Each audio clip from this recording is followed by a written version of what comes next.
Et voilà, ben, je vous présente Fleurette, Fleurette qui va être avec nous pour le 10e jour du challenge 10, le challenge 30 jours, j'en perds mes mots, là là, 30 jours pour booster vos résultats de coach, consultant, formateur, thérapeute. Et aujourd'hui, on va parler de quoi? On va parler des 10 erreurs à éviter pour passer en mode 2.0 de votre activité, c'est-à-dire pour passer en ligne sur une activité qui est scalable, automatisable, qui vous permet de toucher un maximum de gens et de ne pas être limité par le monde physique, donc le monde d'une activité 1.0. Donc ça va être vraiment le gros du programme d'aujourd'hui, c'est de vous parler des 10. Alors en fait, c'est pas 10, c'est 7. Je vais corriger ça tout de suite. C'est bien 7 erreurs à éviter pour passer en mode 2.0 de votre activité. On va parler de ça aujourd'hui. Donc, depuis le jour 8 de ce challenge, je vous parle de ce que c'est que démarrer, que lancer son activité quand on est un professionnel de l'accompagnement, qu'on est dans ce mode d'activité 1.0 où on a trop de rendez-vous, mais on n'est pas assez bien payé, où on est toujours limité par le nombre de disponibilités qu'on peut avoir dans son calendrier, et en même temps avec des tarifs qui sont trop bas pour pouvoir vivre confortablement de ce qu'on fait et pouvoir apporter une structure solide à ses clients, eh bien, du coup, c'est toujours une course comme ça où on a l'impression d'être sous-payé, mais d'être surchargé de travail. Et en fait, si vous êtes dans ce cas-là, vraiment passer sur un mode d'activité 2.0, c'est-à-dire une activité en ligne qui va être scalable, automatisable, qui va vous permettre de travailler avec plus de gens, d'apporter plus de valeur en même temps, en ayant besoin de fournir moins d'efforts et de pouvoir impacter positivement plus de gens. Eh bien, pour ça, il faut éviter 7 erreurs essentielles. Si vous écoutez aujourd'hui les 7 erreurs que je vais vous partager, que vous évitez de faire ces erreurs, et je vous donnerai bien sûr des recommandations pour faire autre chose, eh bien, sachez que vous allez pouvoir pouvoir faire votre transition vers une activité 2.0, vers une activité qui vous permet d'avoir plus d'impact, qui vous permet de vous libérer du temps, de gagner plus de chiffre d'affaires, vraiment décorréler le temps que vous passez à travailler des résultats que vous obtenez, parce que ce qui va surtout avoir un impact, c'est l'efficacité avec laquelle vous vendez ce que vous proposez, avec laquelle vous communiquez auprès des personnes qui ont le plus besoin de vous. Hein. Pas vrai, Fleurette? Eh ben oui, qu'est-ce qu'elle en dit, Fleurette? Elle dit ça. Donc voilà. Donc elle a des choses à dire et elle est effectivement d'accord avec ce que je viens d'expliquer. Je ne sais pas si vous parlez vache, mais en tout cas, on va pouvoir commencer avec ces 7 erreurs. Si vous n'appliquez pas, si vous n'écoutez pas et ne suivez pas cette présentation et donc les 7 erreurs que je vais partager avec vous, c'est vraiment des erreurs très très courantes que je vois beaucoup de professionnels de l'accompagnement faire. Souvent, quand je les ai au téléphone et qui disent ah bah j'aimerais bien faire une formation en ligne, j'aimerais bien faire ci, ça, et en fait vraiment ces erreurs-là, elles sont fatales. Très concrètement, c'est très très difficile d'arriver à faire quelque chose dans son activité si on commet ces erreurs. Donc c'est pour ça que je vais vous les détailler et rentrer dans le vif du sujet maintenant, sachant que effectivement ça va être intégré, la partie 1 et 2 vont être confondues, c'est-à-dire qu'après chaque erreur, je vais vous dire quoi faire pour éviter de commettre ces erreurs. Donc on va commencer tout de suite avec l'erreur numéro 1. Alors l'erreur numéro 1, c'est quoi? C'est la dispersion.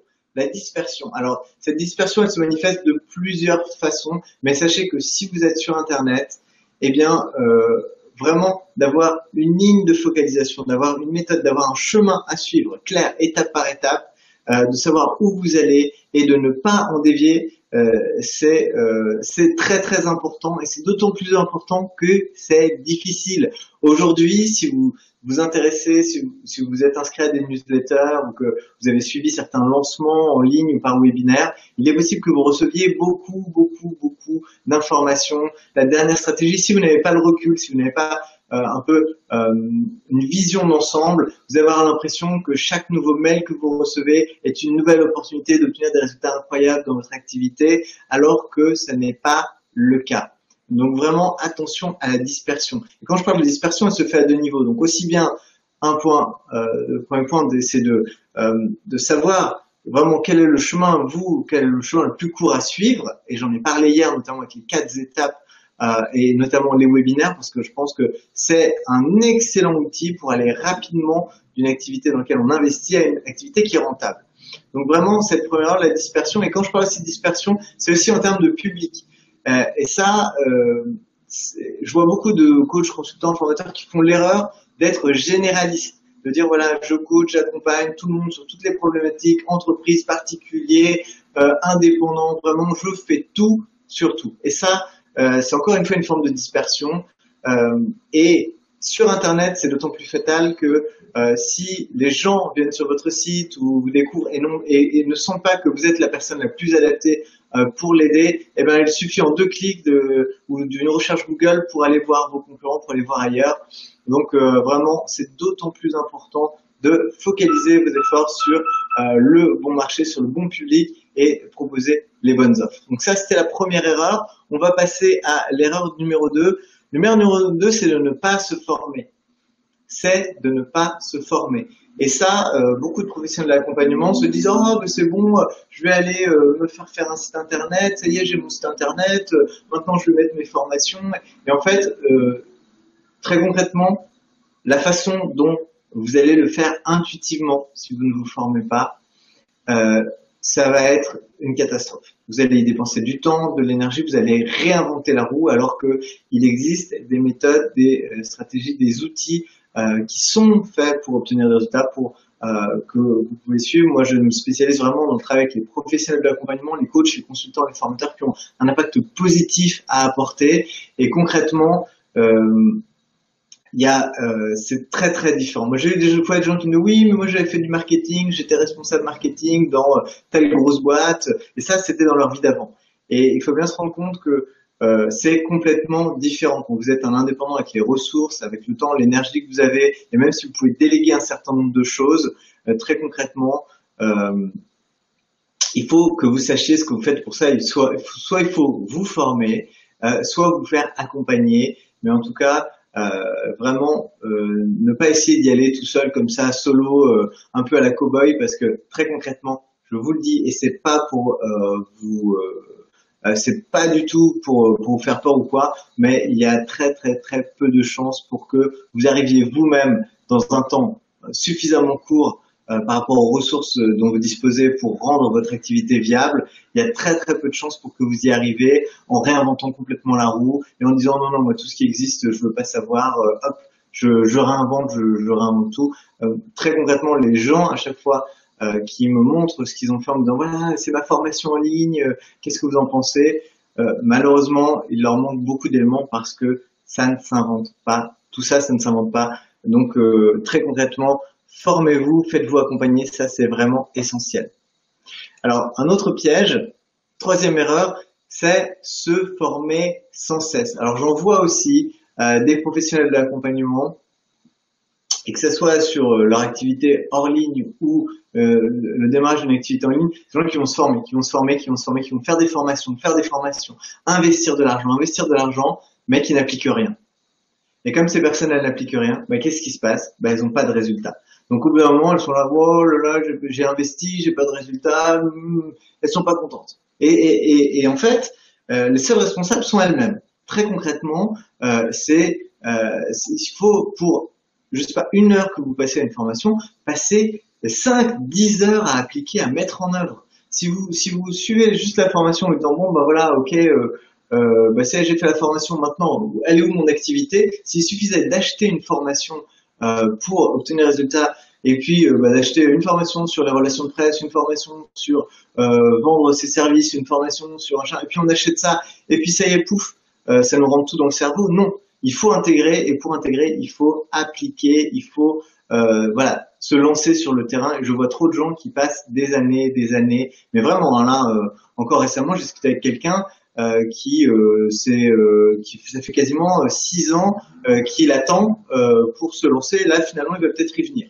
6 ans d'investissement dans les formations et des choses comme ça. Pour n'avoir encore jamais rien vendu, ne s'être pas lancé. Donc très concrètement, ne faites pas non plus cette erreur. Si vous prenez une formation, assurez-vous d'aller au bout. Et je vais aussi vous dire, vous donner d'autres éléments sur bien choisir auprès de qui vous vous formez. Donc ça va venir après. Ensuite,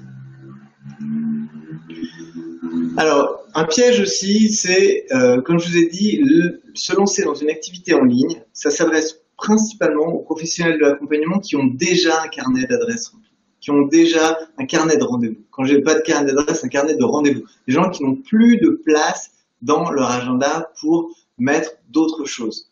Donc ce sont des gens qui normalement vivent confortablement de leur activité, ou en tout cas vivent de leur activité, et qui veulent se libérer du temps, augmenter leurs revenus et pouvoir passer à une version 2.0 de l'activité, mais qui ont déjà eu cette expérience de vendre ce qu'elles font en face à face, en direct. Vraiment, ne faites pas l'erreur de penser que si vous passez en ligne, vous allez pouvoir contourner la zone d'inconfort qui consiste à se retrouver en rendez-vous avec un client potentiel pour l'inviter à se lancer, à vous suivre dans l'accompagnement que vous proposez. Ça, c'est une erreur énorme, et vouloir commencer en ligne en disant bah voilà, je rattraperai le wagon, non.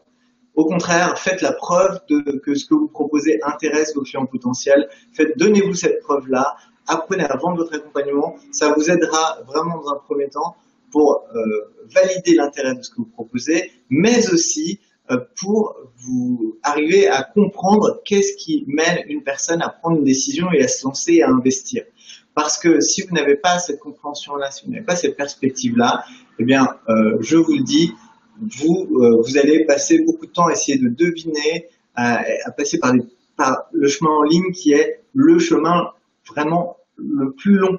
Le plus long. Ça peut aller très vite, mais sous certaines conditions, en étant accompagné, mais vraiment, moi je vous recommande, c'est que vous ayez déjà un carnet de rendez-vous rempli avant de vous lancer sur des stratégies en ligne, que vous ayez déjà une pratique pleine, voilà, 10, 15, 20 clients, ça dépend à combien de clients vous voulez travailler selon le modèle que vous avez, mais très concrètement, ne faites pas l'erreur de penser que en passant en ligne, poum, ça y est, vous allez contourner cet aspect-là qui est essentiel. Vraiment essentiel. C'est une compétence clé, vraiment, dont vous ne pouvez pas vous passer dans votre activité. Ça, vraiment, je ne peux pas insister plus là-dessus. Donc, ensuite, tiens, alors là, je me suis trompé. Est-ce que je peux corriger? Donc, je joue un petit peu avec ces outils, mais je vois que je me suis trompé, donc je vais renuméroter ça. On fait ça en live. Hop là. Allez, je renumérote. Donc ça, on va arriver à l'erreur numéro 5. Cette fameuse erreur numéro 5. Voilà, bah vous l'aviez vu, mais c'est pour les numéroter que vous ne perdiez pas. Suivre la mauvaise personne par rapport à ses objectifs. Alors qu'est-ce que ça veut dire suivre la mauvaise personne par rapport à ses objectifs? Il faut savoir que si vous êtes un professionnel du conseil, du coaching, de la formation, un professionnel de l'accompagnement, un thérapeute par exemple aussi, il y a actuellement, vous êtes probablement le public auprès de qui il y a plus de marketing qui se fait. Vous êtes les personnes auprès de qui il y a le plus de gens qui essaient de vous vendre la méthode pour réussir dans votre activité, la méthode pour vendre vos services, etc. Et ça, c'est vraiment une réalité. Moi, je l'observe depuis 2009 que j'ai commencé. J'étais vraiment une des toutes premières personnes à proposer ce genre de choses. Et ce qui se passe, c'est que maintenant, voilà, comme vous faites partie de ces gens qui vendaient, qui avaient une expertise et donc qui vendaient une forme de savoir, et bien souvent vous allez avoir beaucoup de gens qui proposent. Et vous allez avoir des gens, par exemple, qui vendent du blogging et qui vous disent voilà, vous êtes coach, bah, vous devriez avoir un blog. Ah, vous êtes coach, vous devriez écrire un livre. Vous êtes coach, vous devriez parler en public. Vous êtes coach, vous devriez. Et c'est vrai qu'il y a plein de choses que vous devriez faire potentiellement qui peuvent vous aider, mais le problème, c'est qu'après, on vous dit, vous devriez faire des vidéos de vente hypnotique et vous devriez vendre des produits d'information, etc. Et si au fond de vous, c'est pas vraiment ce que vous avez envie de faire, mais que il y a une part de vous qui est partagée, qui se dit, mais wow, ça a l'air d'être le chemin à suivre pour réussir. Ça a l'air d'être ce qu'il faut faire. Bon, bah alors, je vais faire ça. hein, puisque ça a l'air d'être un chemin tout tracé, très évident, etc. Et en fait, souvent, si vous avez la passion d'accompagner, la passion de l'humain, la passion d'accompagner vos clients en rendez-vous, de les aider à surmonter des challenges émotionnels, des challenges personnels, etc. Si vous avez cette passion-là et que vous suivez quelqu'un qui vous invite à vendre des produits d'information, euh, mais que ça va pas du tout vous mettre en contact avec des clients, bah, vous allez prendre le chemin le plus court. Enfin, vous allez prendre au contraire le chemin le plus long, le plus compliqué.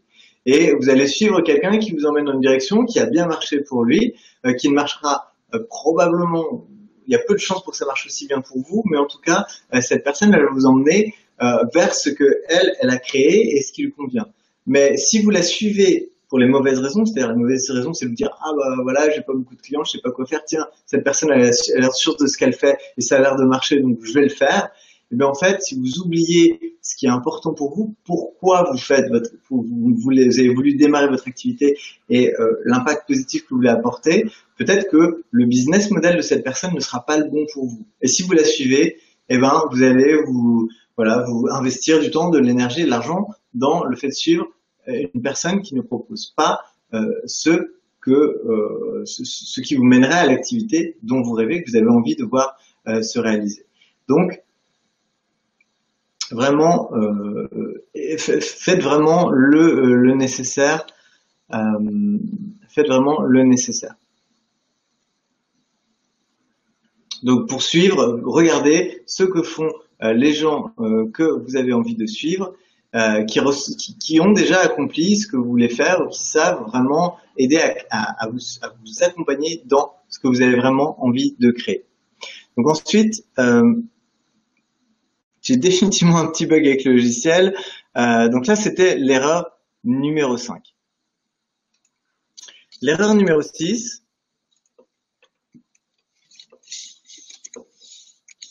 c'est la technique.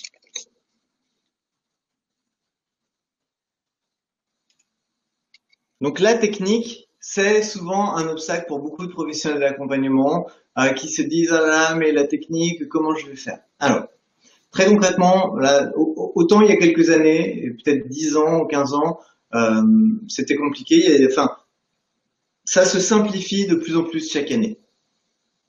Donc très concrètement, vous, en tant qu'expert, ce que vous avez surtout besoin de savoir faire, c'est structurer votre contenu et apprendre la partie rédactionnelle de votre activité, c'est-à-dire avoir le positionnement, utiliser les bons mots, mettre en avant les bénéfices et non pas les moyens. Ça, c'est des choses importantes.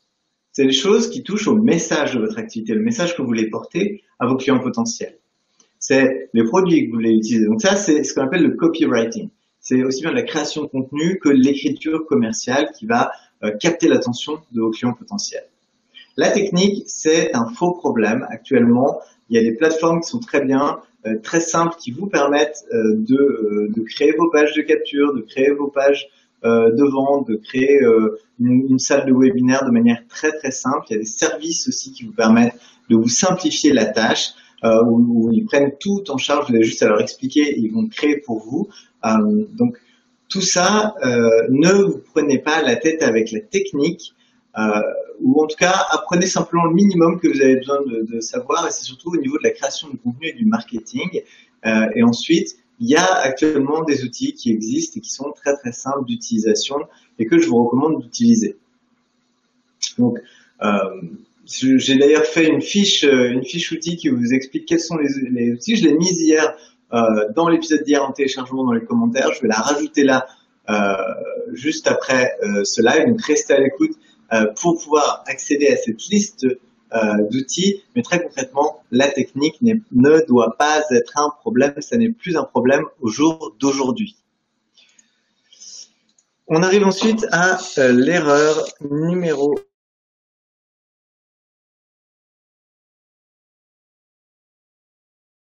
et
on est dans l'expérimentation.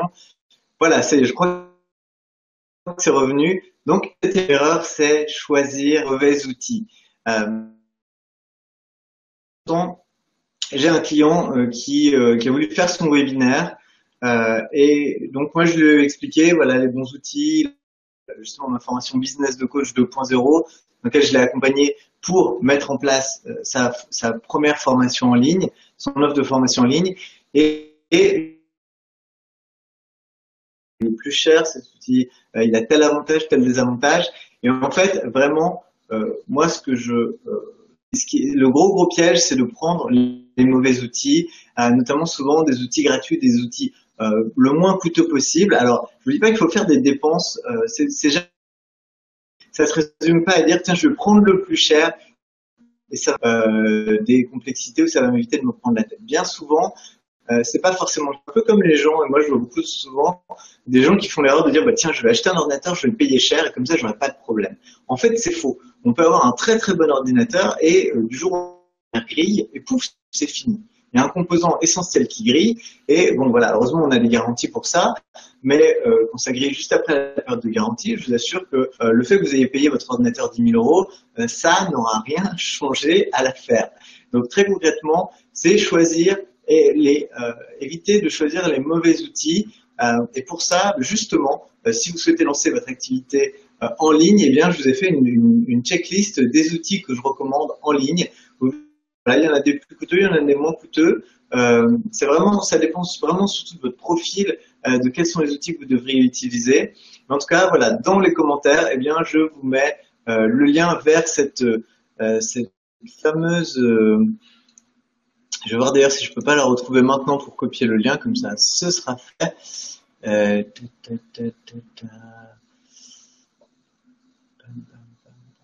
En attendant l'action du jour, eh bien l'action du jour justement ça va être de télécharger cette fameuse fiche outil et de me dire dans les commentaires quels sont les outils que vous décidez d'utiliser. Quels sont ces fameux outils pour vous, une liste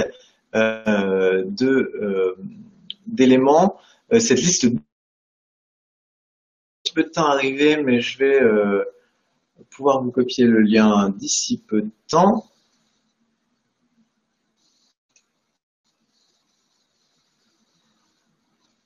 Alors, je ne sais pas qui est en ligne, coucou. N'hésitez pas à me laisser un petit commentaire, savoir qui est là. Question aussi, n'hésitez pas à me le signaler. Voilà, je suis en train de retrouver le lien.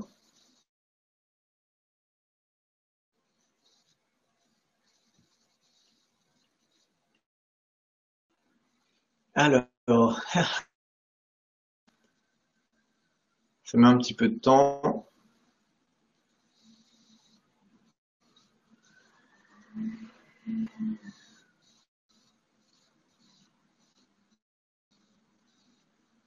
Ok. Ah, c'est un petit peu on est un petit peu tout terrain, là, pour le coup. Voilà, ça y est, j'ai retrouvé. Donc, hop, je vais vous l'envoyer. Salut. Bonjour Mimi. Myrisme, d'accord. Alors, Myrisme. Ah, donc, comme je le disais, l'action du jour, vous allez pouvoir la télécharger justement, Myrisme, c'est votre liste d'outils recommandés pour vendre en ligne, pour utiliser les webinaires qui sont vraiment le chemin le plus court, le plus rapide pour développer votre ligne avec les bons outils. Comme je vous disais, la 7e erreur, hein, c'est la dernière, c'est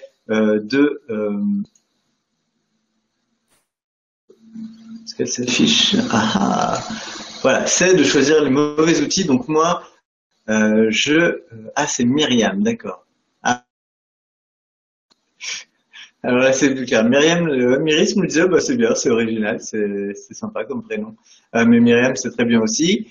Donc voilà, vous arrivez juste à la fin, mais c'est pas grave. Eh bien, Pour télécharger votre liste d'outils recommandés pour vendre avec les webinaires, vous avez simplement à cliquer sur le lien qui est dans le commentaire en dessous de la vidéo. Et voilà, c'est tout pour aujourd'hui. Les 10 erreurs à éviter, les 7 erreurs à éviter, décidément aujourd'hui, à éviter pour passer dans le mode 2.0 de votre activité, une activité scalable et automatisable. Voilà, on a fait un petit peu plus long aujourd'hui, des petits couacs techniques, les hauts et les bas, l'aventure de cet outil que j'explore moi pendant ce mois de challenge avec les 30 jours pour booster vos résultats. En tout cas, je vous remercie d'avoir été là, d'avoir regardé cette vidéo. Téléchargez bien votre petite liste d'outils recommandés pour vendre avec les webinaires et je vous dis à très bientôt pour la suite du challenge.